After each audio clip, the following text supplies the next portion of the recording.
السلام علیکم، میں ہوں محمد راشد مستجاب، جمہوری پبلیکیشنز کے پروگرام کتاب دوست محفل سے۔ آج کی جو کتاب ہے یہ بہت ہی ایک کمال کا ناول ہے جس کے مصنف ہمارے ہمسایہ ملک بھارت سے ہیں، اور یہ کتاب جمہوری پبلیکیشنز نے پبلش کی ہے۔ اس کتاب میں کیا ہے، مصنف کون ہے، اس کے بارے میں گفتگو کرنے کے لیے ہمارے ساتھ اسٹوڈیو میں حسب سابق موجود ہیں مظہر سلیم مجوکا صاحب۔ سر خوش آمدید پروگرام میں۔ میں مجوکا صاحب سے ہی سوال کرتا ہوں اور انہی سے پوچھنا چاہوں گا کہ سر اس کتاب کے دل من کے جو مصنف ہیں یعقوب یاور صاحب، کچھ ان کے بارے میں ہمیں بتائیں کہ یہ کون ہیں، کیا ان کا جو ہے وہ بیک گراؤنڈ ہے۔ بہت شکریہ راشد صاحب۔ بسم اللہ الرحمن الرحیم۔ رب اشرح لی صدری ویسر لی امری واحلل عقدۃ من لسانی یفقہوا قولی۔ راشد صاحب، ایسا ہے کہ یعقوب یاور ہمارے ہمسایہ ملک ہندوستان کے ایک بہت بڑے لکھاری ہیں۔ انہوں نے انگریزی میں بھی لکھا، انہوں نے اردو میں بھی لکھا، ہندی میں بھی لکھا، تراجم بہت شاندار کیے، اور یہ جو ان کا یہ ناول ہے جن پہ آج ہم بات کریں گے، دل من، یہ ان کا بہت مشہور ناول ہے، اور یہ جو ہے تراجم کے حوالے سے بہت مشہور انہوں نے کتابیں لکھی ہیں۔ یہ شاعری بھی کرتے ہیں، اچھا۔ شاعر بھی ہیں، اور بہت گنے چنے لوگ تھے جو اردو کے حوالے سے جنہوں نے اردو کو زندہ رکھا ہے وہاں پہ ہمارے ہمسایہ ملک میں، یہ ان میں بہت ایک بڑا نام ہے۔ اور جیسے وہاں پہ آج کل خالد علوی ہیں، خالد اشرف ہیں، مشرف عالم ذوقی تھے، بہت خوبصورت انہوں نے چیزیں لکھی اور اردو کا نام ان لوگوں نے زندہ رکھا۔ تو یہ ان کا ایک ناول عزازیل بھی ہے، جہاد بھی ہے، اور اس طرح سے تراجم تو اتنے خوبصورت انہوں نے کیے ہیں، اور ایک نام بنایا ہے انہوں نے وہاں پہ۔ شاعری میں بھی ان کا ایک حوالہ ہے۔ صحیح صحیح۔ سر اس میں ان کے بارے میں پڑھ رہا تھا کہ یہ جو وہاں کی یونیورسٹی ہے وہاں میں یہ پڑھاتے بھی رہے ہیں، اور ان کی کتابیں دیگر یونیورسٹیوں میں بھی نصاب میں شامل ہیں۔ جو انہوں نے لکھی ہیں کچھ کتابیں نصف درجن سے زائد وہ نصاب میں شامل ہیں۔ تو یہ جو ناول ہے یہ انہوں نے اسپیشلی سندھ کی جو تہذیب ہے، تمدن ہے، اس کے بارے میں لکھا ہے۔ آپ جب اس ناول کو پڑھتے ہیں تو کیا آپ کو اس میں خاص نظر آتا ہے؟ دیکھیے، اس میں ایسا ہے کہ جو سندھ کی تہذیب ہے یہ تو بہت پرانی تہذیب ہے۔ وادی میران کی تہذیب، اس میں موہنجو ڈارو، اور پھر ادھر آپ آ جائیں راوی کے قریب تو ہڑپائی تہذیب۔ اچھا، پرانی جو تہذیبیں ہیں، مصر کی تہذیب بہت پرانی، سمیرین تہذیب بہت پرانی۔ اچھا، ان پہ کام ہوا ہے ہمارے ہاں، یہاں پاکستان میں بھی ہوا ہے۔ بہاؤ ایک بہت اچھا ناول لکھا گیا جو مستنصر حسین تارڑ نے لکھا، وہ بھی اسی پس منظر میں ہے ناول۔ اور ہمارے ملتان کے ایک بہت بڑے محقق تھے مرزا ابن حنیف، انہوں نے بڑا کام کیا، بلکہ بہاؤ کا جو ناول ہے اس میں بہت مدد لی مستنصر تارڑ صاحب نے۔ ان کی اردو کا جو پرانا ادب ہے، قدیم ادب، ان کے حوالے سے 2 جلدیں ہیں۔ مصر کا قدیم ادب ہے، دنیا کا قدیم ادب ہے، 7 دریاؤں کی سرزمین ہے، تو بہت بڑا کام کیا انہوں نے نا۔ اور یہ جو ہماری یہ جو تہذیب ہے دریائے سندھ کی، آپ دیکھیں کہ موہنجو ڈارو، اصل موہنجو ڈارو کا جو نام ہے، اس کا جو مفہوم ہے موہنجو ڈارو، وہ مردوں کا ٹیلہ، اچھا۔ اس کو مردوں کا ٹیلہ، اس کا نام موہنجو ڈارو کیا جو۔ لیکن یہ جو دل من ہے، یہ جو نیم تاریخی سا ناول ہے، یہ جو یعقوب یاور صاحب نے لکھا ہے، اس میں انہوں نے اس کا نام یہ ہے کہ انہوں نے کہا کہ یہی دل من ہے، یہ جو موہنجو ڈارو ہے یہی دل من ہے۔ اور اس ناول کی جو اساس ہے، انہوں نے وہی اپنی جو تہذیب ہے، جو اپنی ہماری بہت پرانی وادی میران کی جو تہذیب ہے، اس حوالے سے وہاں اس وقت جو تھے مکانات کیسے بنتے تھے، وہاں جو تھا کہ وہ ظروف کون سے استعمال ہوتے تھے، اور وہ جو اتنی صفائی کا نظام تھا، باقی نظام تھا، کس طرح سے وہاں پہ کون سی وہاں پہ صنعت کو عروج حاصل ہوتا تھا۔ اسی طرح پھر اس حوالے سے انہوں نے ہڑپا کا بھی ذکر کیا ہے، اور ہڑپا کو انہوں نے جو ہے ویریوپا اس کا نام دیا ہے، صحیح یوپا اس کا نام دیا ہے۔ تو اس کے حوالے سے یہ ایک کہانی ہے، ایک ایسی کہانی ہے جس میں اس وقت کے جو سندھ ہے اس کے حوالے سے بات کی گئی ہے، دیوانائی اس کی جو ہیروئن ہے اس ناول کی، کشال ہے، سرال ہے، اور یہ اس طرح سے ہے کہ اس وقت انہوں نے یہ کہا ہے کہ یہ جو ایک تہذیب تھی جس تہذیب میں بھائی بہن کی شادی بھی ہوتی تھی. اس صحیح ناول کی جو ہیروئن ہے اس کا بھائی متھو، یہ متھو وہاں کا جو ہے ایک بڑا سربراہ جو ہے اس علاقے کا، کشال، اس کے ہاں مالی کا کام کرتا ہے. اچھا، کشال جب اس کو دیکھتا ہے تو اس کا دل آ جاتا ہے اور وہ اس سے تمتع حاصل کرنا چاہتا ہے.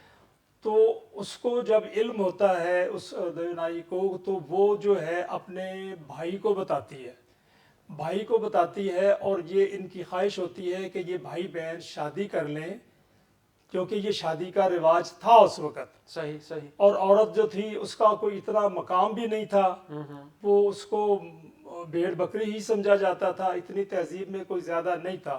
کچھ حقوق تھے ان کے لیکن بہت کم تھے. تو یہ متھو یہ کہتی ہے شادی کر لے. یہ وہاں کے جو وہ پرہون جو ہوتا ہے، جو بڑا وہاں پہ مذہبی جو لوگ ہوتے ہیں، وہ ان کی جو آشیرواد ہے یا ان کی جو اجازت ہے وہ ضروری ہے وہاں پہ. وہ اجازت لینے کے لیے جب وہاں جاتے ہیں تو کشال، جس کا دل اس خاتون پر آیا ہوا ہے، جو اس کو اپنے حرم میں لے جانا چاہتا ہے، تو وہ جو ہے بہت طریقے سے ان پہ اپنا اثر و رسوخ ڈالتا ہے. تو وہ جو ہے جو مذہبی پیشوا ہیں وہ ان دونوں کو کہتے ہیں جناب یہ شادی نہیں ہو سکتی، نہیں ہو سکتی. صحیح تو صحیح. اس میں جو شادی نہیں ہو سکتی تو پھر وہ کشال زبردستی اس کو لے بھی جاتا ہے. اور وہ اس کے بعد میں اس سے جو بچہ ایک ہے اس سے پیدا ہوتا ہے. پھر یہ اس وقت یہ کرتے تھے، اس سے پھر اس خاتون سے ایک قتل بھی ہو جاتا ہے. اس قتل کے بعد وہ اس کو شہر سے باہر پھینک دیا جاتا ہے، اور یہ اس کے ساتھ شاید 2 مرتبہ ہوتا ہے. لیکن وہ اس کا جو بیٹا ہے اس کا نام سرال ہے، وہ اسی یعنی کہ کشال جو ہے اس کا بیٹا ہے. وہ آخر تک اس کو بتاتی تو نہیں ہے کہ کشال کو، یہ سرال جو ہے یہ جو کشال ہے یہ تمہارا باپ ہے، صحیح. لیکن وہ اس کی خواہش ہوتی ہے کہ یہ جو بچہ ہے، یہ جو لڑکا ہے، یہ اس کو قتل کر دے. اور بالآخر اس کے لیے وہ کافی تگ و دو کرتی ہے. تو یہاں پہ انہوں نے جو یعقوب یاور ہیں انہوں نے کمال سے اس کہانی کا ایک مزاج بنا ہے، ایک کہانی کی اس طرح سے طور پر بنے ہیں کہ یہ ایک کمال کی کہانی جو ہے وہ ہمیں معلوم ہوتی ہے. اور جو تہذیب ہے، جو سندھ کی تہذیب ہے، وہ قدم قدم پہ آپ کو اس میں نظر آتی ہے. اور اس طرح سے یہ سارا سلسلہ، پھر وہ کشال اور اس کی ایک بیٹی سے اس کی ایک جو ہے وہ شادی ہوتی ہے اس کے ایک بیٹے کی. تو اس طرح سے انجام جو ہوتا ہے وہ بیچاری وہ بھی مر جاتی ہے. اور لیکن وہ جو کشال ہے اس کو قتل کر دیا جاتا ہے، اور وہ اس میں جو ہے سارا جو اس میں پلان بناتا ہے وہ بیٹا اس کا سرال جو ہے وہ اس میں شامل ہوتا ہے. صحیح صحیح. اچھا سر، میں تھوڑی سی نا آپ کی رائے اس حوالے سے بھی لینا چاہوں گا کہ جمہوری پبلیکیشنز کا ایک بہت بڑا اعزاز ہے کہ وہ نہ صرف پاکستان بلکہ پوری دنیا سے بہت سارے ممالک سے جو رائٹرز ہیں، جو لکھنے والے ہیں، ان کی کتابوں کو یا ان کی کتابوں کے تراجم کو پاکستان میں شائع کرتے ہیں. آپ اس کے بارے میں کیا کہیں گے؟ یہ جو جمہوری پبلیکیشن کا ایک قدم ہے، یہ کس حد تک پاکستان میں ادب کی ترویج کے لیے جو اپنا رول پلے کر رہا ہے؟ یہ بہت عمدہ کام ہے، بہت عمدہ کام ہے. آپ کو شاید یاد ہو بہت عرصہ پہلے مظہر الحق علوی تھے جنہوں نے تراجم کیے. اس کے علاوہ بھی عمر تھے، اس کے علاوہ کچھ ایسے لوگ تھے جنہوں نے تراجم کیے ہیں. اور اتنے خوبصورت جو تراجم ہیں اس میں یعقوب یاور کا بھی نام آتا ہے، انہوں نے اچھے اچھے تراجم کیے ہیں. اچھا، ان کا ایک اور بڑا کارنامہ ہے جو انہوں نے کلیات ہے آغا حشر کی غالباً 6 جلدوں میں وہ بھی مدون کی ہے. صحیح تو صحیح. جو اصل کام جو یہاں سے شروع ہوا اچھے اچھے تراجم کا، وہ ہمارے اچھے تراجم اسی ہماری جو جمہوری پبلیکیشن ہے جس کے رواں ہمارے فروخ سہیل گووندی ہیں، انہوں نے ایک نئی جہد اس میں دکھا دی، ایک نئے راستے تلاش کیے. ہما انور جو یہاں پہ ایک کام کرتی ہیں، انہوں نے اتنے خوبصورت تراجم کیے ہیں، اور آج پاکستان بلکہ بر صغیر میں ان کا بہت بڑا نام ہے. خالد فتح محمد صاحب سے تراجم انہوں نے کروائے، اسی طرح سے اور کافی دوستوں سے انہوں نے تراجم کرائے. اور تراجم کے حوالے سے یعنی بڑی بڑی کتابیں لکھی گئی ہیں. مرزا حامد بیگ نے ترجمے کے حوالے سے بڑا کام کیا ہے، اور انہوں نے پوری تاریخ ایک اپنی ایک کتاب میں اردو تراجم کی روایت میں بیان کی ہے. تو یہ ترجمے جو ہیں یہ ہمیں متعارف کراتے ہیں دنیا بھر کی کہانیوں سے، دنیا بھر کے مصنفین سے، اور دنیا بھر میں جو کچھ ہو رہا ہے شاعری میں، نثر میں، جہاں بھی کچھ ہو رہا ہے وہ یہاں سے ہمارے اس جو جمہوری کا پلیٹ فارم ہے وہاں سے ہو رہا ہے. تو یہ یاور صاحب نے بھی اچھے تراجم کیے ہیں، جس میں اگاتھا کرسٹی کے کچھ ناولوں کے، جاسوسی ناولوں کے ترجمے ہیں. وہ خود انہوں نے ناول بھی لکھے ہیں، شاعری بھی ان کی ہے. تو یہ ہمارا جو کام ہے اصل میں یہی چیزیں ہیں. آپ کوئی نئی چیز جب یہ کرتے ہیں تو یہ تراجم ہے، یہی تراجم تو ہمیں قریب لاتے ہیں. جو امریکہ میں کیا ہو رہا ہے، رشیا میں کیا ہو رہا ہے، باقی جو ممالک ہیں وہاں کیا ہے، یورپ میں کیا ہو رہا ہے، روس میں کیا ہو رہا ہے. اور یہ جو تراجم تھا جو ان کے تھے زوین ساری، بہت خوبصورت تراجم انہوں نے کیے.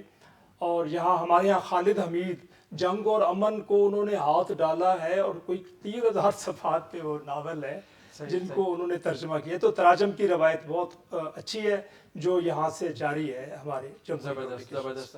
اچھا سر، پروگرام کو ہم شارٹ رکھیں گے. میں آپ سے آخری سوال کرنا چاہوں گا.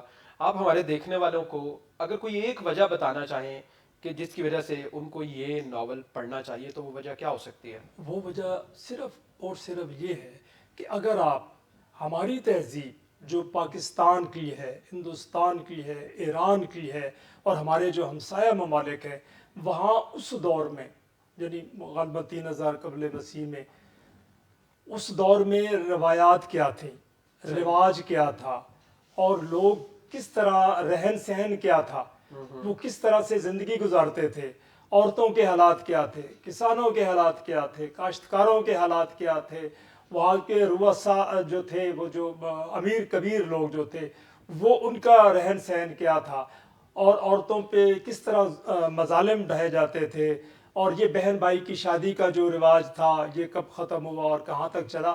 تو یہ سارا جو ہے اس میں احاطہ دلمن میں کیا گیا ہے. دلمن بڑا خوبصورت نام رکھا ہے انہوں نے موہنجو ڈارو کا، اور اسی طرح وہ ہری یوپیا کا. اچھا، ہمارے ہاں ایک اور بھی میں نام لینا چاہوں گا. یہاں ساہیوال میں ہڑپائی تہذیب پہ ہری یوپیا کے نام سے ایک بہت خوبصورت ناول لکھا گیا ہے جو شاید یعقوب یاور صاحب کی نظروں سے گزر چکا ہو. اس ناول کی جو مصنفہ ہیں وہ ہنا جمشید ہے. وہ بہت خوبصورت ناول ہے. زبردست زبردست. اچھا، میں اپنے ناظرین کو یہ بتانا چاہوں گا کہ اس ناول کو اگر آپ پڑھنا چاہتے ہیں، اس کے بارے میں کوئی بھی انفارمیشن لینا چاہتے ہیں تو آپ جمہوری پبلیکیشنز کے جو سوشل میڈیا پلیٹ فارمز ہیں آپ ان پہ کانٹیکٹ کر سکتے ہیں. ہم رمضان کے باوجود اپنے اس کتاب دوستی کے سلسلے کو چلتا رہنے کے لیے بالکل چھوٹے چھوٹے سے پروگرام کرنے کی کوشش کر رہے ہیں تاکہ ایک حاضری لگتی رہے اور آپ لوگوں تک کوئی نئی کتاب، کوئی صاحب کتاب پہنچتا رہے. انشاءاللہ نئے پروگرام کے ساتھ، نئے مہمان کے ساتھ، نئی کتاب کے ساتھ ہم ایک نئے ایپیسوڈ میں دوبارہ حاضر ہوں گے. اپنا بہت سارا خیال رکھیے گا. اللہ حافظ.